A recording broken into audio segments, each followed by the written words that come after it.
జాయిస్ mayor ministries భాగస్వాములు మరియు స్నేహితుల ద్వారా ఈ కార్యక్రమాన్ని చూడడం సాధ్యమవుతుంది. మీ జీవితాన్ని ఇక్కడ యేసుతో దగ్గర పటిష్టమైన సన్నిహిత సంబంధాన్ని వృద్ధి చేసుకుంటూ గడపండి. మనం ధర్మాన్ని పొందాలని ఆయన మన కోసం మరణించలేదు, ఆయనతో సంబంధాన్ని పొందడానికి ఆయన మరణించారు.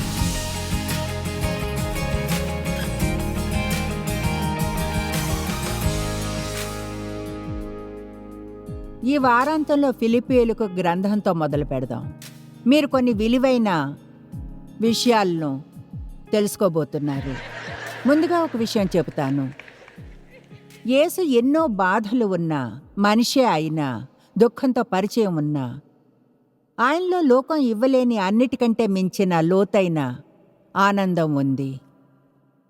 కల్వరి మీద భయంకరమైన మరణాన్ని ఎదుర్కొన్న తన శిష్యులతో మాట్లాడే అన్నాడు, మీ యందు నా సంతోషం ఉండవలననియు మీ సంతోషము పరిపూర్ణము కావలేననియు ఈ సంగతులు మీతో చెప్పుచున్నాను. ఆయన అన్నాడు, నేను ఈ సంగతులు మీతో ఎందుకు చెప్తున్నానంటే మీరు సంతోషంగా ఉండాలని. ఏదో ఒకలాంటి సంతోషం కాదు, కానీ నా సంతోషము. యోహాను 10:10 నాకెంతో ఇష్టం. దొంగతనానికి, హత్యకు, నాశనానికే వస్తాడు, కానీ మీకు జీవము కలుగుటకును అది సమృద్ధిగా కలుగుటకును నేను వచ్చితిని. కనుక నేను అడుగుతాను, మీరు నాకు ఎలాంటి కనిపించే జవాబుని ఇవ్వక్కర్లేదు, కానీ మీరు దాని గురించి ఆలోచించడానికి ఎంతమంది నిజంగా మీ జీవితాన్ని ఆనందిస్తూ ఉన్నారు? చూడండి, చాలామంది అయితే చాలామంది లేరు. ఎందుకంటే జీవితాన్ని ఆనందించాలంటే సమస్యలు ఉండకూడదని చాలామంది అనుకుంటారు. అన్నిటికంటే ఎక్కువ డబ్బు, కోరుకున్న ప్రతిదీ. యేసు మనం ఆయన సంతోషాన్ని పొందాలని అన్నప్పుడు ఆ సంతోషం మనం మన జీవితంలో ఏది అంత మంచిగా జరగనప్పుడు పొందేదే. ఫిలిప్పీ గ్రంథంలో పౌలు 19 సార్లు సంతోషాన్ని చెప్పాడు. అది సంతోషపు జాబు. మన పరిస్థితులు ఎలా ఉన్నా సరే దేవుని బిడ్డగా మనకది ఒక సదవకాశం. సంతోషంతో నిండి ఉండడం. జైల్లో ఉన్నప్పుడు పౌలు ఈ గ్రంథాన్ని వ్రాసిన సంతోషాన్ని పొందాడు. అతని రహస్యం ఏమిటి? చూడండి, అతడు మనసును మరియు దాని క్రియలను 16 సార్లు చెప్పాడు ఫిలిప్పీయుల గ్రంథంలో. కనుక సంతోషాన్ని 19 సార్లు, మనసు మరియు ఆలోచనలు 16 సార్లు చెప్పాడు. మరైతే ఎంతమందికి తెలుసు మీ మనస్సు మరియు దానిలోనికి మీరు రానిచ్చే ఆలోచనలు లేదా ఆలోచించాలని ఎంచుకునే వాటికి మీ సంతోషంతో సంబంధం ఉంది అని? తెలుసా మీకు మీరుగా దుఃఖంగా అయ్యేలా ఆలోచించగలరని? అలాగే మీకు మీరు సంతోషంగా ఉండడాన్ని కూడా. మీరు కూర్చుని లేని వాటిని గురించి ఆలోచిస్తుంటే ప్రజలు మీకేం చేయాలని అనుకుంటారో అది చేయకుంటే మీరు కోరుకున్న ఏ రోజైనా దుఃఖకరంగా అవుతుంది. ఉదయాన్ని లేవగానే తప్పు విషయాలను ఆలోచించండి. ఎంత దుఃఖంగా ఉండాలో అంతగా ఉండి రోజంతా మీపై మీరు జాలి పడుతూ ఉంటే అపవాది మీ పార్టీకొచ్చి అద్భుతంగా ఉంది అనుకుంటాడు. లేదా ఇలా అనగలరు, లేదా అలా ఆలోచించను. ఎందుకంటే నాకు తెలిసిన ఆలోచనలు నా క్రియలను బాధిస్తాయని, అవి నా మూడ్స్ని బాధిస్తాయి. నేను అపవాదికి జీవితంలోని ఒక్కరోజునే ఇవ్వను. కనుక నేను ప్రజలు నా కోసం ఏం చేస్తారో ఆలోచించి నాకు ఏమున్న దాన్ని గురించి ఆలోచిస్తాను, ఏమి లేదు అన్న దాన్ని గురించి కాదు. చూడండి, నాకెప్పుడు ఉన్న ఒకే ఒకటి, యేసు నా జీవితంలో ఉన్నాడు. నాకు ఆయన ఉంటే నన్ను సంతోషపరచడానికి నాకు వేరే ఏది అవసరం లేదు. మనం తప్పనిసరిగా గుర్తుంచుకోవాలి, ఎక్కువగా గుర్తు చేయబడాలి. ఏమనంటే ఇక్కడ భూమి మీద మన సమయం చాలా తక్కువ అని. దాని నుంచి ఎక్కువగా చేయకూడదు. ఎందుకంటే ఇక్కడ జీవితం ముగిసిపోయాక అది ముగియదు. మీరు ఇంకెక్కడికో వెళతారు. అక్కడ 2 ఎంపికలే ఉంటాయి, పరలోకము లేదా నరకం. నరకం ఎలా ఉంటుందన్న దాని గురించి చదివి ఉంటే మీరు బస్ ఆ పరలోకమే శ్రేష్టమైనది అన్నది నిజం ఎంచుకోవటానికి. అక్కడికి చేరుకోవడానికి ఒకే ఒక మార్గం యేసులో నమ్మకం ఉంచి ఆయనే దేవుని కుమారుడని నమ్మడం, ఆయన వచ్చి మీ పాపాలకు వెల చెల్లించాడని, మీకోసం మరణించాడని. దేవునితో నిజమైన సంబంధాన్ని పొందడానికి ఒకే ఒక మార్గము క్రీస్తు ద్వారానే. మీ జీవితాన్ని ఇక్కడ యేసుతో దగ్గర, పటిష్టమైన, సన్నిహిత సంబంధాన్ని వృద్ధి చేసుకుంటూ గడపండి. మనం ధర్మాన్ని పొందాలని ఆయన మన కోసం మరణించలేదు, ఆయనతో సంబంధాన్ని పొందడానికి ఆయన మరణించాడు. నా బోధనలో తర్వాత దీన్ని మళ్ళీ చెప్తా. అయితే దీనికోసం నేను అధ్యయనం చేస్తుండగా చూసిన స్టేట్మెంట్స్లో ఒకటి తెలుసా, ఇది ఎక్కువగా అపొస్తలుడైన పౌలుని గురించి. చూడండి, అతనికంతా సరిగ్గా ఉంది. సరైన వ్యక్తిలా ఉండడానికి ఒకరికి కావలసిన ధార్మిక విషయాలన్నీ అతనికి ఉన్నాయి. ఇలా ఉన్న ఒక స్టేట్మెంట్ని చదివాను, రక్షణ పొందడానికి పౌలు తన ధర్మాన్ని వదులుకోవాల్సి వచ్చింది అని. అలా ఎవరైనా ఉన్నారా? తెలుసా, కొన్నిసార్లు ఎంత ధార్మికంగా ఉంటామంటే అన్నీ మంచివే చేస్తామనుకుంటాము. ఎవరినైనా వాళ్ళు రక్షణ పొంది ఇలా అంటే నేను చర్చికి వెళ్తాను అని నేను సహించలేను. రోజంతా మీరు చర్చిలో కూర్చోవచ్చు, కానీ క్రిస్టియన్గా అవ్వలేరు. గ్యారేజ్లో కూర్చుంటే కారు అవ్వలేరు.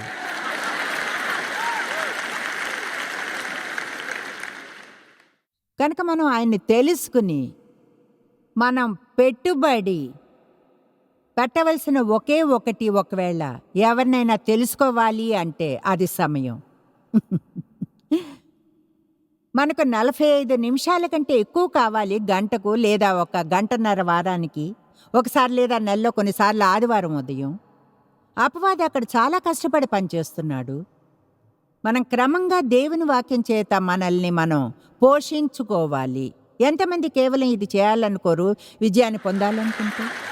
ఆమేన్.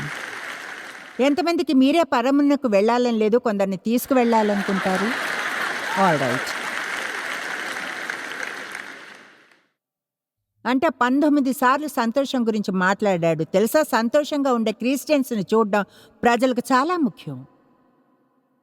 భూమి మీద మనం అత్యంత సంతోషమైన వారిగా ఉండాలి. దాని అర్థం మనం ఎప్పుడు చూడు పళ్ళికిలిస్తూ బుద్ధిహీనంగా తిరుగుతూ ఉండకూడదు. అయితే దాని అర్థం మనం ఇతరులకు ఉండే అవే సమస్యలే మనకు ఉండేలా ఉండాలి. అయినా వాటిని వేరైన విధానంలో డీల్ చేయాలి. ఆమేన్.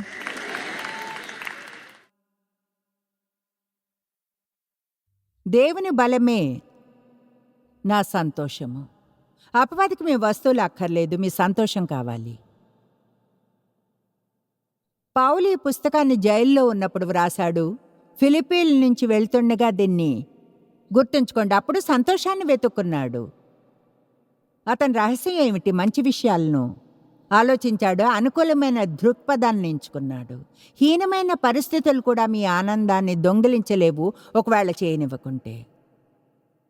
ఉదాహరణకు, మీ జీవితంలో ఏదైనా నష్టపు అనుభవం కలిగినప్పుడు పోయిన దాని మీద ఫోకస్ ఉంచుతారా, లేక మిగిలిన దాని మీదనా? ప్రజలతో డీల్ చేస్తుండగా వాళ్ళ బలహీనతల మీద ఫోకస్ ఉంచుతారా, లేక వాళ్ళ బలాల మీదనా?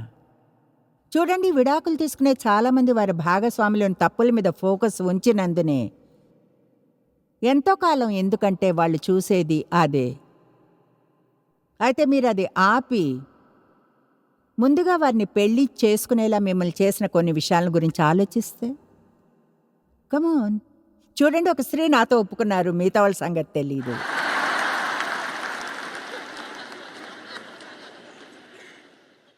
మిమ్మల్ని మీరు చూసుకుంటే మీరు మీ లోపాలన్నిటి మీద, బలహీనతల మీద, తప్పుల మీద ఫోకస్ ఉంచుతారా, లేక దేవుని యొక్క దయ మరియు క్షమాపణ మీదనా, మరియు ప్రతిదినము మరియు దయ నిత్య నూతనమైనవన్న నిజం మీదనా? మన సంతోషం లేదా దాని కొదువ లోకానికి ఒక సందేశాన్ని చెప్తుంది. మనం లోకానికి వెలుగు లాంటి వారమని బైబిల్ చెప్తుంది. ఇప్పుడు ఫిలిప్పీ 1:1-2 ఫిలిప్పీలో ఉన్న క్రీస్తు యేసునందలి సకల పరిశుద్ధులకును, అధ్యక్షులకును, పరిచారకులకును, క్రీస్తు యేసు దాసులైన పౌలును తిమోతి అని శుభమని చెప్పి వ్రాయనది మన తండ్రియగు దేవుని నుండి ప్రభువుగు యేసుక్రీస్తు నుండి మీకు కృపయు సమాధానమును కలుగునుగాక.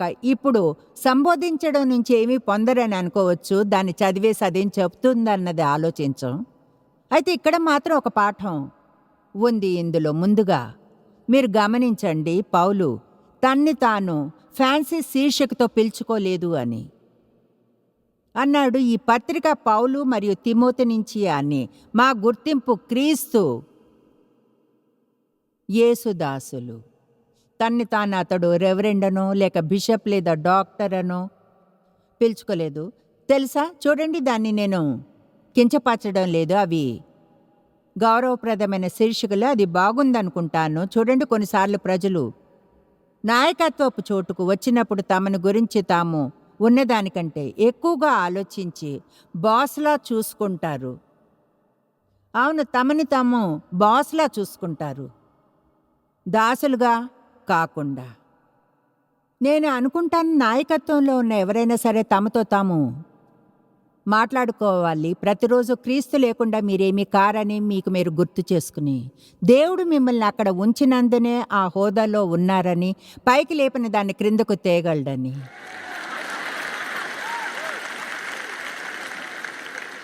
చెడు వైఖరి కల ఒక బోధకుని కంటే ఎక్కువగా హీనంగా నన్నేది అతిశయింపచేయదు. ఆమేన్. కనుక మనం సరిగ్గా ప్రభు అయిన క్రీస్తు యేసు దాసులుగానే ఉండాలి. నాకు గత వారం నా దాసత్వాన్ని అభ్యసించడానికి చాలా మంచి అవకాశం కలిగిన విషయం మీతో షేర్ చేసుకోవాలనుంది. దేవుడు నాకు అవకాశాన్ని ఇచ్చారు.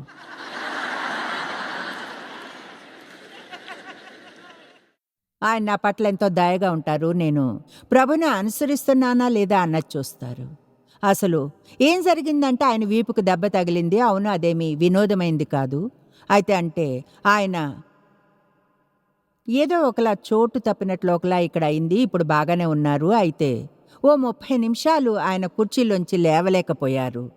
అప్పుడు చివరికి ఆయన లేచినప్పుడు నాపై ఆనుకోవాల్సి వచ్చింది. నేనేదో ఒకలా ఆనుకునేంత పెద్దగా ఉండను. అందుకని చివరికి ఆయన్ని రిక్లైనర్ దగ్గరకు తీసుకొచ్చి ఆయన వెనుక పెట్టా, అయితే దూరంగా పెట్టా. ఆయనేమో ఓ ఒక్క నిమిషం. ఏదేమైతేనే ఒకసారి నాకు సర్జరీ జరిగిన తర్వాత ఆయన చేసిన దానికి బదులు ఇది అనుకున్నా. ఆయన దాదాపు నేల మీద ముందు తల వెనుక వైపుగా పడేలా చేశారు. అయితే ఐస్ పెట్టి ఏదో మందు వేసుకున్న తర్వాత ఆయనకు రిలీఫ్ వచ్చింది. అయితే ఇప్పటికీ కొన్ని పనులు చేయలేరు. కనుక ఇప్పుడు నేను ఆయన అండీస్ని వేయాల్సి వచ్చింది, ప్యాంట్స్ని వేయాల్సి వచ్చింది, సాక్స్ తొడిగించడం, షూస్ని తొడిగించి లేసులు కట్టడం. చూడండి, ఆయన దాన్ని కొంచెం ఎక్కువగా ఇష్టపడసాగారు. కనుక ఉదయాన్నే ఇలా అనేవారు, నా డ్రెస్సర్ ఎక్కడుంది? నేను ఇప్పుడు డేవ్ వ్యాలెట్ని అయ్యాను. ఆయన ఇంకా ఇప్పుడు చాలా పనులు చేసుకోగలరు, షూస్ కట్టుకోవడం తప్ప. కనుక ప్రతి ఉదయం ఎలా అంటే, నువ్వు నా షూ లేసులు కట్టాలి. చూడు, నేను చేసే పని అయిపోయిందంటే ఏమీ అనుకోవుగా. నేను వెళ్ళాలి, నా షూ లేసులు కట్టు. నేను చెప్పాను, ఇప్పుడు మీరే కట్టుకోవచ్చును, ఎందుకంటే రేపు నేను కలిపి కడతానులేండి.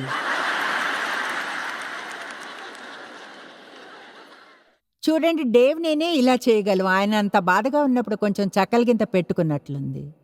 ఎందుకంటే చూడండి, ఆయన నడిచినప్పుడు ఎలా అంటే చాలా కష్టం మీద కదలగలిగారు. చూడండి, క్షమించండి, నవ్వాలి అంటే నేను ఏదో మీనిగా అంటున్నానని కాదు, కానీ వినోదంగా ఉంది.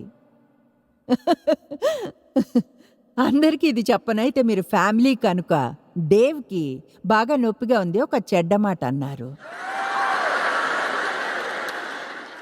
52 ఏళ్ల వివాహంలో ఆయన అలా అనడం ఎన్నడూ వినలేదు. పిల్లల్ని పిలిచి చెప్పాను, చూడు డాడీ ఏమన్నారు.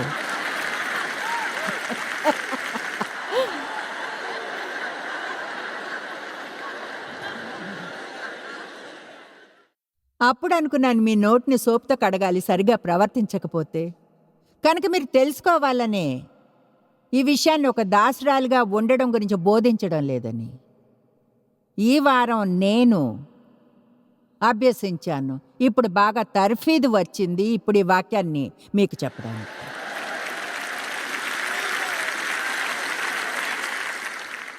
ఓకే, ఇప్పుడు సీరియస్గా చెప్పబోయే దానిపై గమనాన్ని ఉంచండి. ఇతరుల గురించి, వారిని సేవించడం గురించి, స్వయం కేంద్రితమై స్వయం మీద ఫోకస్ ఉంచడం, స్వార్థంగా ఉండడం గురించి కాదు.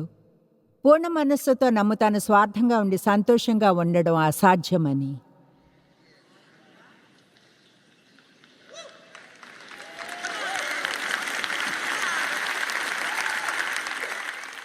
నాకు తెలుసు, ఒక క్రిస్టియన్గా నాకు చేయడం తెలిసిన ప్రతిదీ చేయడం. బైబిల్ స్టడీని బోధించాను.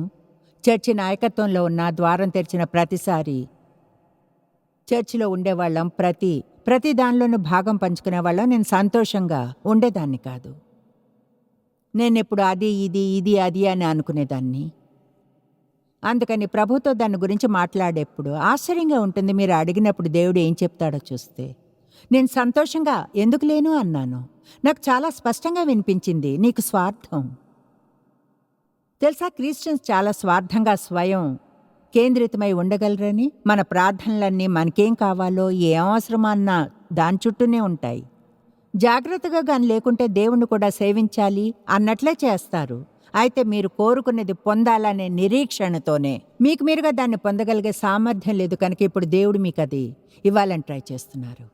కమాన్, మీరు కోరుకున్నది ఒక్కటి కూడా ఎన్నడూ చేయకపోయినా దేవుని సేవిస్తారా? అది ఆలోచించదగ్గ విషయం. నాకు ఈ దేవుని సేవించే ఐడియా నచ్చలేదు. ఎందుకంటే మనకు అవసరాలుంటాయి, ఆయన వాటిని తీర్చాలనుకుంటాం, ఆయన తీర్చాలనుకుంటాడు. అది పూర్ణ అంగీకారమే. దేవుడిని మన అవసరతలు తీర్చమని అడగాలి. అయితే అది మనం చేసే ప్రతి దానికి ఫోకస్ చేసే కేంద్రంగా మారకూడదు. మనం చేయవలసింది కేవలం ప్రార్థన. ఏం కావాలో దేవుణ్ణి అడగడం. ఆయన్ని అడగవలసిన రెండవది, నీకోసం ఏం చేయగలను, ఈరోజు ఎవరికి హెల్ప్ చేయగలను. ప్రతి ఉదయం మిమ్మల్ని సవాలు చేస్తాను, దేవుణ్ణి అడగండి, ఎవరికి సహాయం చేయగలను. తర్వాత ఒక్క నిమిషం ఆగండి, మీరు ఆగి చూడండి, ఎవరి పేరో మీకు వస్తుంది. చాలాసార్లు నాకు కూడా అది దేవుడు నా మనసులో ఒక పేరును ఉంచుతాడు. ఎవరికో ఫోన్ చేసి వారిని ప్రోత్సహిస్తాను. అంటే హే, నీ గురించి ఆలోచిస్తున్నా, ఫోన్ చేద్దామనిపించింది, మంచి జాబ్ చేస్తున్నావని తెలుసుకోవాలనుంది. మాకు తెలిసిన ఇంగ్లాండ్లో ఉన్న ఒక అతనికి టెక్స్ట్ పంపుతాను, ఎందుకంటే ఆన్లైన్లో అతను కొన్ని విషయాలను వింటున్నాను. అదెంత బాగుందో అతనికి చెప్పాలనిపించింది, ఎంతగా దాన్ని ఆనందించానో. అతడు తిరిగి పంపుతాడు. మీకు తెలియదు అది నాకెంతో ప్రత్యేకంగా ఉందో. ప్రత్యేకంగా అది మీరైనందున, మీరంటే ప్రేమ కనుక మీకు ఐడియా కూడా ఉండదు. ఒక జీవితాన్ని మార్చే శక్తి మీకు ఉంది. ఈరోజు వేడుకుంటున్నాను, మీ మీద నుంచి మీ మనసును తీసి ఇతరుల కోసం ఏం చేయగలము అన్న దాని మీద ఉంచమని. మనల్ని మనం దాసులుగా చూసుకుందాం. కమాన్, అంత ఉత్సాహంగా చూడకండి. ఎంతమంది మీరు కానీ చేయగలిగితే ఎంతమందికి మరింతగా చేయగలరు? ఓకే, చూడండి, బహుశా మనం విషయాలను గురించి బోధించడం ఆపి చేయడం మొదలు పెట్టాలి. ఆమేన్. తన్ని తాను దాసుడని పిలుచుకున్నాడు. అయితే దేవుణ్ణి సేవించకుండా ప్రజల్ని సేవించలేరు. బహుశా ఆ విషయమే ఆశ్చర్యపరిచే ప్రకటన. మనం దేవుని సేవిస్తున్నాము అనుకుంటాం, వెళ్ళి కొన్ని పాటలు పాడి కానుకల పెట్టిలో కొంత డబ్బు వేసి ఓ ప్రసంగాన్ని విన్నందున. అయితే దేవుని సేవించడం అంటే ప్రజలను సేవించడమే. యేసు అంటే అంతా ప్రజలను గురించే. ఆయన ప్రజల ప్రేమికుడు. ఆమేన్. చూడండి, ఈరోజు మనం గుర్తించవలసినదేదో పౌలుకు తెలుసు. అతడు తనకు తాను సొంతం కాదని అతనికి తెలుసు. అన్నాడు, నేను నా సొంతం కాదు, వెల ఇచ్చి కొనబడ్డాను. మీకు తెలుసా, మనం ఇలా అన్నప్పుడు విడుదల చేయబడ్డామని దాని అర్థం ఏమిటో? యేసు మనల్ని అపవాది నుంచి ఆయన రక్తంతో తిరిగి కొన్నాడు. అక్షరాల మనం అపవాది శక్తి మరియు మోసం క్రింద ఉన్నాము. అతడే మన జీవితాలపై అధికారం చేసేవాడు. యేసు ఆయన మరణంతో మనల్ని కొన్నాడు, ఆయన రక్తాన్ని చిందించి పునరుద్ధానంతో. బైబిల్ చెప్తుంది మీరు మీకు సొంతం కాదు, వెల చెల్లించి కొనబడ్డారని. అయితే ఆశ్చర్యం, ఎంతమంది అలా ఆలోచిస్తారా అని. నేను నాకు సొంతం కాదు, దేవునికి సొంతము. మీరు మీ సొంత నిర్ణయాలు తీసుకోగలరు, ఏం చేయాలనుకున్నా చేయగలరు. అయితే నిజంగా దేవునితో ఉండాలనుకుంటే, ఆయన మనతో కోరుకునే సంబంధాన్ని ఆయనతో పొందాలనుకుంటే మనం ఇలా ఆలోచించడం మానాలి. మనం చూడండి, నేనేం కోరుకుంటే అది చేయగలను, అవును నిజమే, అయితే దాని ఫలితం మీకు నచ్చదు. అదంతా లోబడ్డం గురించి. ఎవరైనా సరే దేవునితో నిజమైన సన్నిహిత నడకను పొందాలనుకుంటే నేను చెప్పగలను, కోరుకున్న ప్రతిదీ పొందలేరని. మీరు సంతోషంగా ఉండాల్సి ఉంది ఏదేమైనా. కమాన్, ఆశనే ఎంతకాలం జీవించగలరు? మీకు 20 ఏళ్ళు వచ్చినప్పుడు ప్రపంచంలోని సమయం అంతా ఉందనుకుంటారు. మీకు ఇది కావాలి, అది కావాలి, ఒకలా చనిపోయే ఆలోచనలన్నా కూడా భయపడతారు. ఎందుకంటే మై గాష్, మీరు ఇంకా ఎంతో జీవించాలి, ఎంతో చేయాలనుకుంటారు. తెలుసా, 50 వచ్చేప్పటికీ 20 ఏళ్ళు ఉన్నప్పుడు ఆలోచించరు 50 వచ్చేస్తాయని. అయితే అప్పుడు ఒక్కసారి సడన్గా తెలియడానికి ముందే మీకు 50 వస్తాయి. కోరుకున్న దానిలో చాలా వరకు చేస్తారు, కోరుకున్న దానిలో ఎక్కువ పొందుతారు. తర్వాత మీకు 60 వచ్చేప్పటికి 20 ఏళ్ళప్పుడు కోరుకున్నవన్నీ 30 లేదా 40 అవన్నీ అంత ముఖ్యమైనవి కాదు అనుకుంటారు. చూడండి, ఆ తరువాత మీకు 70 లేదా 75 లేదా ఇంకొంచెం.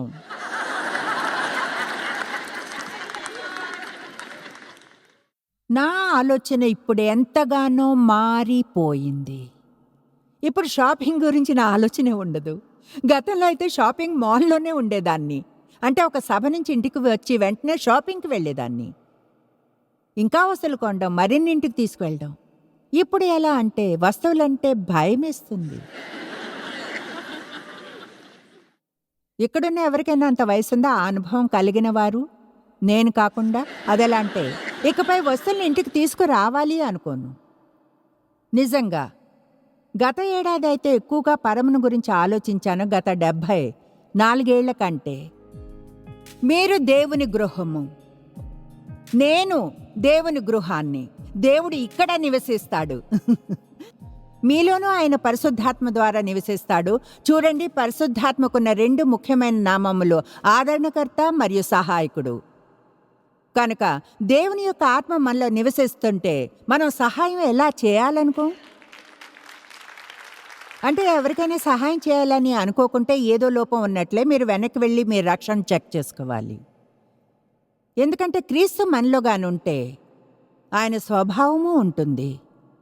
ప్రజల్ని అవమానపరిచినప్పుడు మనం దుఃఖపడతాం, వెనక్కి వెళ్ళి క్షమాపణ అడగాలనుకుంటాము. ప్రజల పట్ల మంచిగా ఉండాలంటాం, ఎందుకంటే మనం ఆయన ప్రజల్ని అవమానపరిస్తే ఆయనకు నచ్చదు.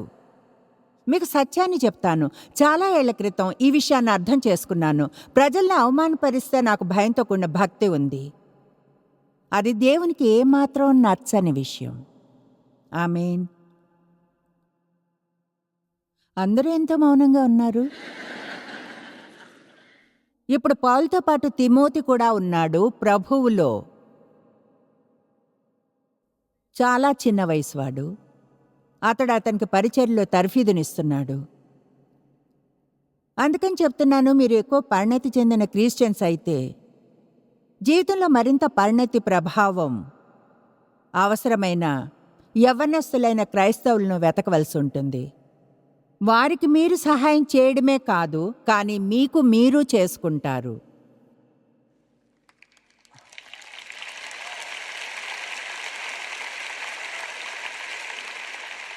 మెంటరింగ్ అంటే అర్థం మీరెవరినో వెతికితే వాళ్ళు తమ ప్రతి కదలికను గురించి మిమ్మల్ని అడుగుతారని కాదు. మీరు ఇప్పుడు బాస్గా వారిపై అలా ప్రవర్తించడానికి. దాని అర్థం వారికి బోధిస్తారని, కేవలం వాక్యం చేతనే కాదు, కానీ వాళ్ళు ఎలా జీవించాలనే ఉదాహరణకు. పౌలు ఎప్పుడు ఇలానే సంబోధిస్తూ మొదలుపెట్టేవాడు, మీకు కృపయు సమాధానమును కలుగునుగాక. అండ్ బాయ్ అంటే దీని నుంచి 4 భాగాల సిరీస్ని చేయగలను.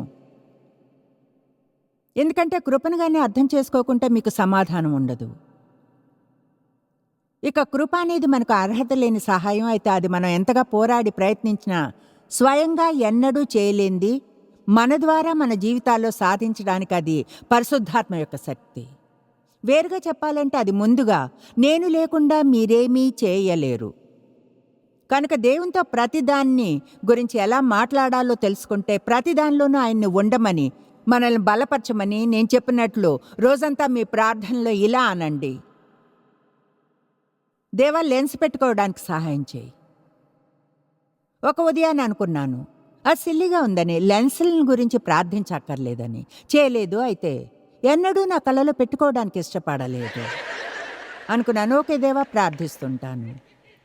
దేవా, పెట్టుకోవడానికి సహాయం చేయి. నా జుట్టు సెట్ చేసుకోవడానికి. ప్రతిదానిలోనూ దేవుని సహాయం అడగండి. అది బేరాలు లేని విషయంగా ఉండాలి. మీరు చేసే ప్రతి దానిలోనూ సహాయం కావాలి. నేను లేకుండా మీరు ఏమీ చేయలేరు. అందుకని పౌలు అన్నాడు, కృపయు సమాధానమును కలుగునుగా. కానీ దేవుని కృప చేత జీవిస్తే అప్పుడు మీ జీవితంలో శాంతి ఉంటుంది. అపొస్తల కార్యములు 17:28 ఇలా అన్నాడు, మనం ఆయన యందు బ్రతుకుచున్నాము, చెలించుచున్నాము, ఉనికి కలిగి ఉన్నాము. వావ్! ఆయనలో. ఇది కేవలం చర్చికి వెళ్ళడం కంటే ఎంతో ఎక్కువ. ఆయనలో మనకు జీవితం ఉంది. ఆయన లేకుండా మనమేమీ చేయలేము. ఇప్పుడు 3-11 వరకు మనం కలిపి చదవబోయే వచనాల గ్రూప్. నేను వాటిని చదివి కొంత బోధన చేస్తాను. మొదటి దినము నుండి ఇది వరకు సువార్త విషయములో మీరు నాతో పాలివారై ఉండుట చూచి మీ అందరి నిమిత్తము నేను చేయు ప్రతి ప్రార్థనలో ఎల్లప్పుడూ సంతోషముతో ప్రార్థన చేయిచ్చు. ఇప్పుడు దాన్ని మనసులో ఉంచుకోండి. అందులో గొప్ప పాఠం ఉంది. మీలో ఈ సత్క్రియను ఆరంభించిన వాడు యేసుక్రీస్తు దినం వరకు దాన్ని కొనసాగించిన రూఢిగా నమ్ముచున్నాను. ఇప్పుడు తెలుసా, మనం మనకు నచ్చిన వచనాలని ఎంచుకుని వాడుకుంటాం.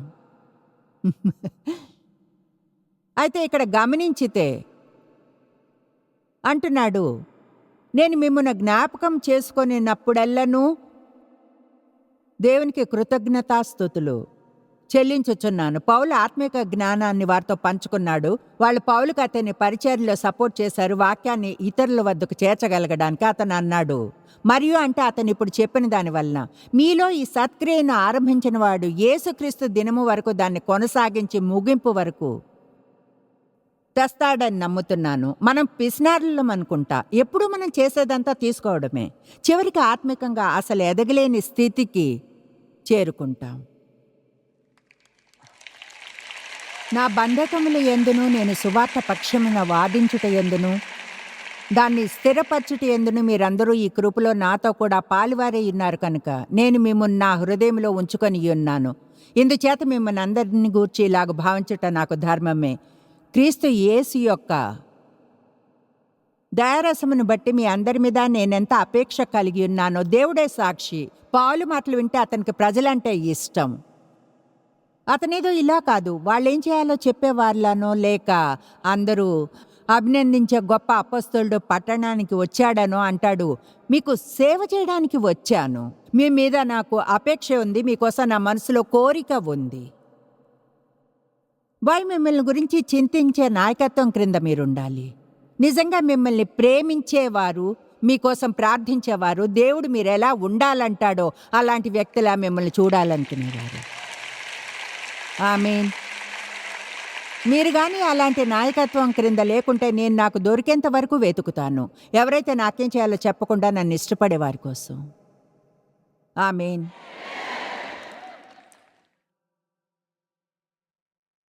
మీరు శ్రేష్టమైన కార్యములను వివేచింపగలవారగుటకు మీ ప్రేమ తెలివితోనూ సకల విధములైన అనుభవ జ్ఞానముతోనూ కూడినదై దీని గురించి మాట్లాడుకుందాం.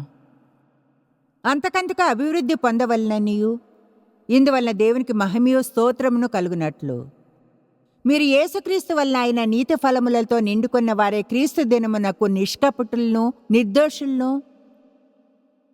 కావలెననియు ప్రార్థించుచున్నాను. పౌలు భాగస్వామ్యానికి కృతజ్ఞతలు తెలియచేశాడు. మేము ప్రజల్ని మాతో పార్ట్నర్స్గా అవ్వమని అడుగుతాం.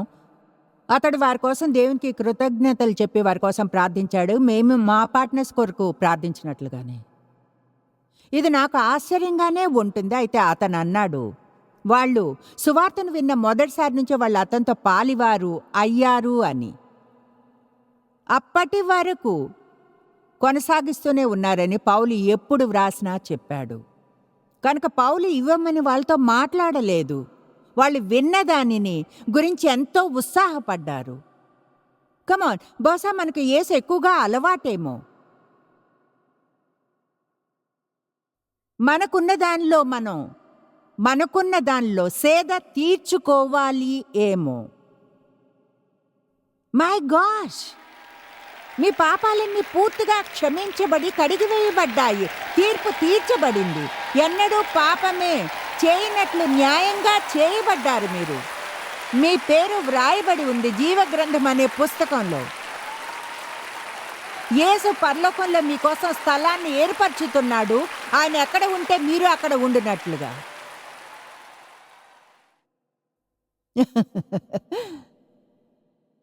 దేవుడు మన కోసం ఏం చేయగలడన్న దాని గురించే ఉత్సాహపడకూడదు.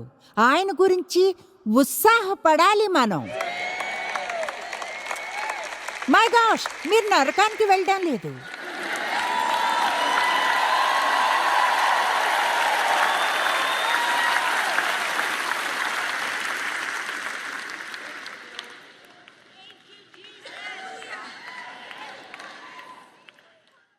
కనుక పౌలు వారికి ఎంతో కృతజ్ఞతతో ఉన్నాడు.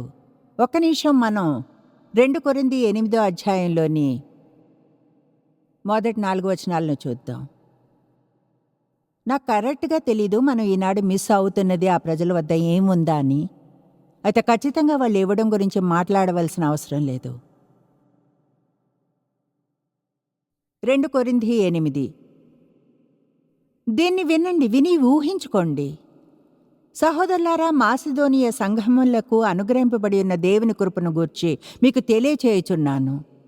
ఎలాగనగా వారు బహుశ్రమ వలన పరీక్షింపబడగా అత్యధికంగా సంతోషించిరి, మరియు వారి నిరుపేదలైన్ను వారి దాతృత్వము బహుగా విస్తరించెను. ఈ కృప విషయములోనూ పరిశుద్ధుల కొరకైన పరిచర్యల్లో పాలు పొందు విషయములోనూ మనఃపూర్వకంగా మమ్మను వేడుకొనుచు వారు తమ సామర్థ్యము కొలదియే గాక సామర్థ్యము కంటే ఎక్కువగాను తమంతట తామే ఇచ్చిరని మీకు సాక్ష్యమిచ్చుచున్నాను. కమాన్, మీరిచ్చేలా నన్ను అడుక్కొనివ్వండి. నా దగ్గరికి ఎప్పుడు ఎవరు వచ్చి నాతో ఇలా అనలేదు, ఓ ప్లీజ్ ప్లీజ్ ప్లీజ్ నేను ఇవ్వచ్చా. చూడండి, పిసినారులు వాళ్ళు పొందే స్థితికి చేరుకోకపోవడానికి కారణం ఏమిటంటే వాళ్ళ మనసులు చాలా చిన్నవి. అయితే ధారాళంగా ఉండేవారు. నాకు ఆ పదం ధారాళంగా అంటే ఇష్టం. నేను మరింత ధారాళంగా ఉండడం మీద ఫోకస్ చేస్తున్నాను. దాని అర్థం డబ్బులోనే కాదు, అన్ని విధాలా ధారాళంగా ఉండండి. నేను చేసేదానికంటే ఎల్లవేళ్ళ ఇంకొంచెం ఎక్కువగా చేయడం. నేనుగా కొంచెం సాగదీసుకోవడం, ఎదగడం ఆపివేయాలని అనుకోను. భాగస్వామ్యం అనేది ఒకవైపు సంబంధం కాదు. ఎప్పుడూ 2 లేదా 3 పార్టీలుంటాయి. ప్రతి ఒక్కరికి ఒక బాధ్యత ఉంటుంది.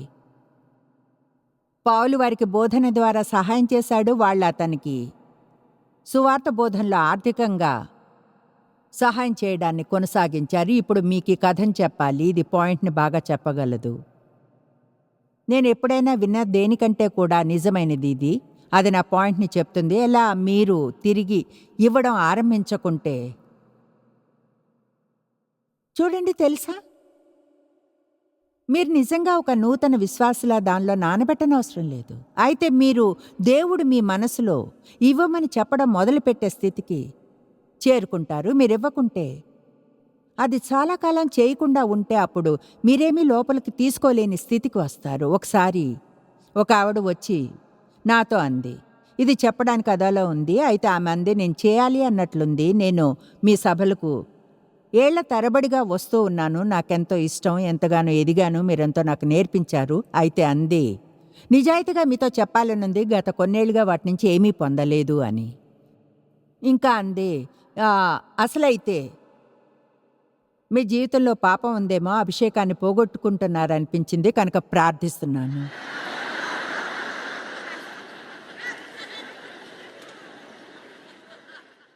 కమాన్, ఇది ఎప్పుడూ జరుగుతూనే ఉంటుంది. ఇక్కడి నుంచి వెళ్ళాక నేను ఇప్పుడేమీ పొందడం లేదు. కొత్త చర్చను ట్రై చేద్దామనింది, ఏదైనా పొందగలనని. ఆమె ఇంకా అంది, నా కోసం ప్రార్థిస్తుండగా ఒకరోజు నా పాపాన్ని గుర్తించి పశ్చాత్తాపడడానికి, నా అభిషేకం తిరిగి పొందగలిగేలా, నా మీటింగ్స్ని ఆమె ఆనందించడానికి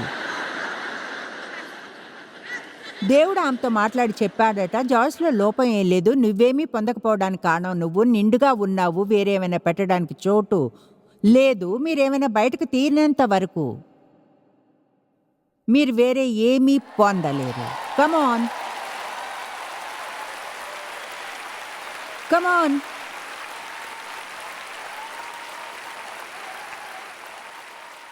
మనందరికీ అది తెలుసు. చర్చి, నేను ప్రత్యేకంగా ఏ చర్చిని చెప్పడం లేదు. అయితే చర్చికి సమస్యలున్నాయి. ఎప్పుడైనా జీవించిన స్వార్థపు తరం అంటే మనమే, మనకి ఇప్పటి వరకు ఉన్న అన్ని తరాల కంటే ఎక్కువ ఉంది కనుక ఎంత ఎక్కువగా ఉంటే కొన్నిసార్లు అంత స్వార్థంగా అవుతారు. మన దగ్గర ఎంత ఉందంటే ఇతరులకు ఆశీర్వాదంగా వాడగలము. అయితే లేదు, ఎప్పుడైనా అవసరమైతే అని ఉంచుకుంటాం. తర్వాత దాని అవసరం వచ్చినప్పుడు ఎక్కడుందో తెలియదు, వెళ్ళి ఇంకోటి కొంటాం. కమాన్, నేను అంతే. అవసరమైతే దొరుకుతాయని ఎక్కడో పెడతాను. అవసరం ఉన్నప్పుడు అవి దొరుకుతాయంటారా మీకు? లేదు. ఆమె చెప్పిన ఆ కథ నిజంగా ఆశ్చర్యకరంగా లేదు? మీరు అనుకోవచ్చును, మీరు ఎక్కడికైనా వెళ్తుంటే మీరు అప్పుడు ఏమీ ఎక్కువగా పొందకుంటే.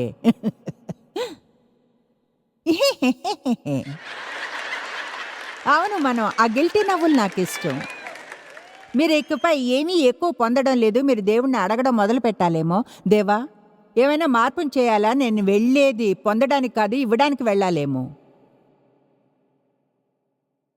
కమాన్, చివరిగా మీ పాస్టర్కి ఆయన చేసే శ్రమను అభినందిస్తూ ఆయనకు ఒక నోట్ని వ్రాశారు. లేదా చివరిగా ఆయన తన కుటుంబాన్ని లంచ్కి తీసుకుని వెళ్ళడానికి గిఫ్ట్ కార్డ్ని ఇచ్చారు. లేదా మీ చర్చిలోని ఒంటరి తల్లికి ఒక గిఫ్ట్ కార్డ్నిచ్చి ఆమె తన బిడ్డల్ని లంచ్కి తీసుకుని వెళ్ళమని గిఫ్ట్ కార్డ్ని చివరిసారి ఇచ్చారు. దేవుడు మీ పరిచర్య ఏమిటో మీకు చూపించాలని నాకు చెప్పకండి. బహుశా కొన్నిసార్లు దానికై ప్రార్థించేవారు ఒక వేదిక కొరకు చూస్తున్నారు. మీరు చూసిన ప్రతి చోట పరిచర్యకు అవకాశాలు ఉన్నాయి. మీరు చేయవలసిందంతా చేయడమే. ఇంకో మాట, నేను ఇది మీకు చెప్పడానికి కారణం ఏమిటంటే మీకు మరింత సంతోషం కలుగుతుంది.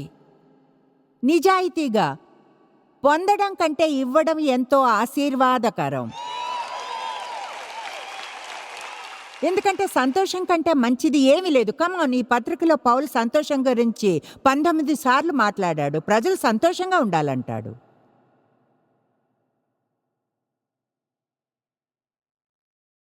ఏడు 8 వచనాల్లో పౌలు ప్రజల కొరకు తనకున్న ప్రేమను తెలియచేశాడు. వాళ్ళని తన హృదయంలో ఎంతో దగ్గరగా ఉంచుకున్నాడు.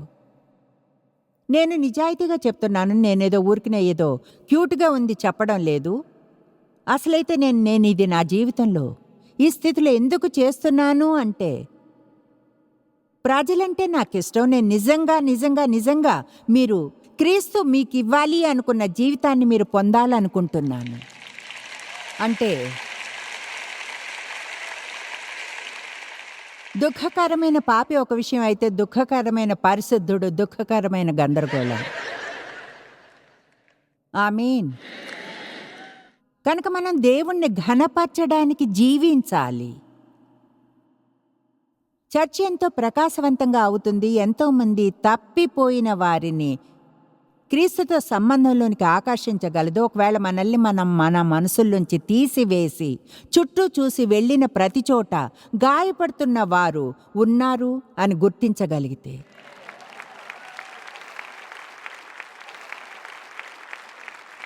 నేను చెప్పేది మీరు ఇక్కడి నుంచి వెళ్ళినప్పుడు మీరు చేయగల దాని గురించి.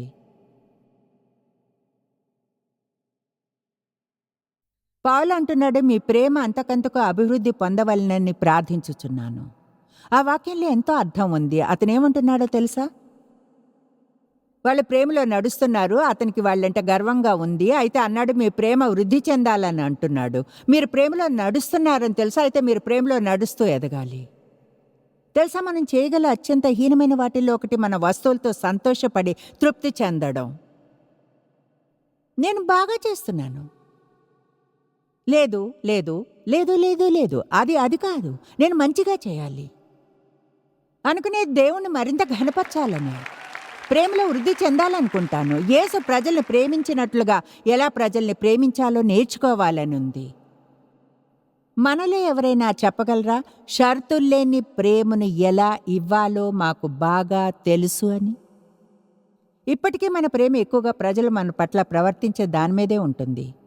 అభివృద్ధి చెందడం అంటే పెద్ద మొత్తంలో ఉండడం, నిండిపోయి పొంగిపోర్లేంతగా అంతా నిండిపోయి ఫుల్గా అయిపోవడం, చేయవలసిన దానికంటే ఎక్కువ చేయడం.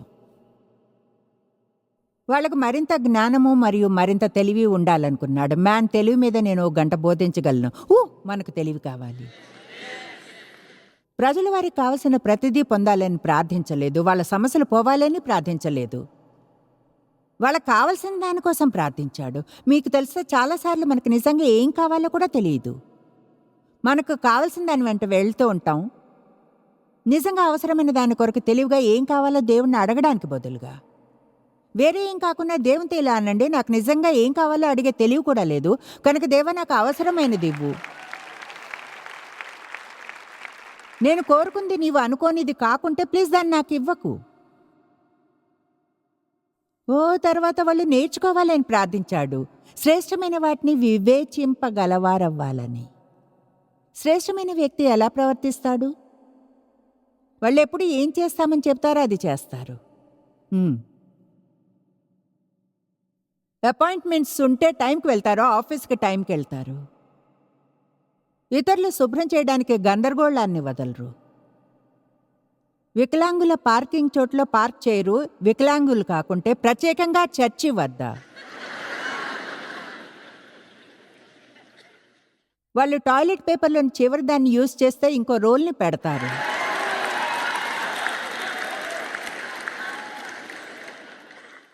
పబ్లిక్ బాత్రూమ్ సీట్ మీద మూత్రం పోయిరు, వేరే ఎవరో దాని మీద కూర్చునేలా చేసి. నాకు అది అసహ్యం. వాళ్ళు చివరి టిష్యూని తీసుకుంటే వెళ్ళి మరొక బాక్స్ని పెడతారు. బిల్ పే చేస్తున్నప్పుడు ఎక్కువ చేంజ్ని ఇస్తే దాన్ని తిరిగి ఇచ్చేస్తారు. వాళ్ళు పచారీ కొట్టులోని బండిని దానికోసం ఉంచిన స్థలంలో తిరిగి పెడతారు.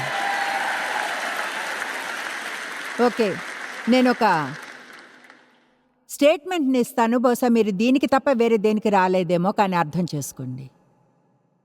ఎవరు చూడనప్పుడు మనం చేసేదే నిజంగా మనం ఎవరన్నది.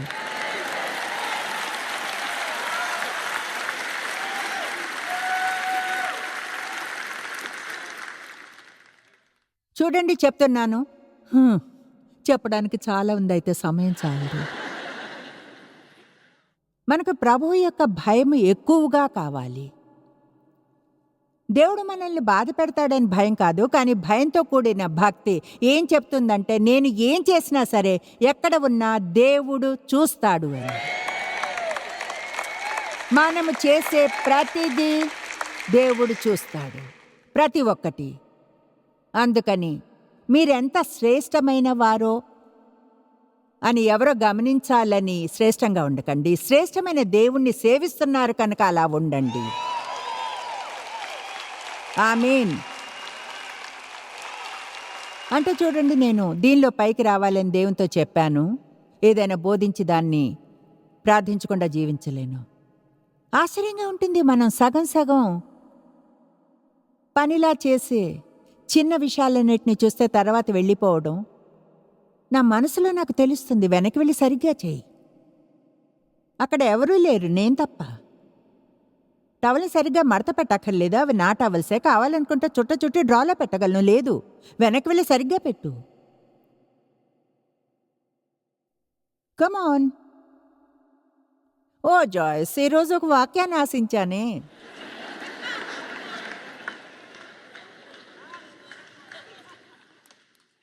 తర్వాత ఫిలిప్పి 1:12-20లో పౌలు సువార్తను వృద్ధి చేయడంలోని ముఖ్యత్వం గురించి మాట్లాడాడు. అతను బంధకములు సువార్తను వృద్ధి చేయడానికే నిజంగా సేవించాయని చెప్తున్నాడు. ఇతను ఎంతో అనుకూలమైన వ్యక్తి. అంటే నిజంగా ప్రతికూలంగా ఉండేవారిని భయపడతాడు. అంటే అతను జైల్లో ఉన్నాడు, 5 సార్లు కొట్టారు అతన్ని, ఆకలితో ఉన్నాడు, దాక్కోవలసి వచ్చింది. మొదటి సోదన్నప్పుడు అందరూ అతన్ని వదిలేశారు. అయితే తెలుసా, అందరూ అతన్ని వదిలివేసినప్పుడు ఏం చెప్పాడో? దేవా, నన్ను క్షమించమని ప్రార్థిస్తున్నా, నాకు తెలుసు నువ్వు దానిని చూసుకుంటావని. ప్రజలు అతనికి చేసిన దాని గురించి చింతించలేదు. వారి కోసం ప్రార్థించి దేవుడే చూసుకుంటాడని వదిలేశాడు. ఎన్ని విషయాల్లో మనం అనవసరంగా సర్దు చేస్తామో వాటిని దేవునికి ఇచ్చి మన పని మనం చూసుకుని మనల్ని అవి అసంతోషపరచకుండా ఉండేలా చేసుకోవచ్చు. కమాన్, చూడు, నా పట్ల నువ్వు మంచిగా ప్రవర్తించలేదు, నా పట్ల మంచిగా ప్రవర్తించలేదు. షూ. జైల్లో ఉన్నప్పుడు పౌలు ఆనందించాడు, దాక్కున్నప్పుడు ఆనందించాడు. మనం అలసిపోయి వదిలివేయాలి అన్న దాని గురించి ఆలోచిస్తున్నప్పుడు, ఆరంభించింది పూర్తి చేసినప్పుడు మనం పొందే ఆనందాన్ని గుర్తు చేసుకోవాలి. చూడండి, ఒక ఆరంభం ఉంటుంది, అలాగే ముగింపు, అయితే మధ్యలోంది ఉంటుంది. కొన్నిసార్లు ఏదైనా క్రొత్తది ఆరంభించడం అంత కష్టం కాదు, ముగించడమే గొప్ప విషయం. అయితే దానికి ముందు మధ్యలోంచి వెళ్లాల్సి ఉంటుంది. కనుక గుర్తుంచుకోండి, దేవుని తీర్మానంతో ఆయన మనం ఏం చేయమన్నా చేయగలము అని.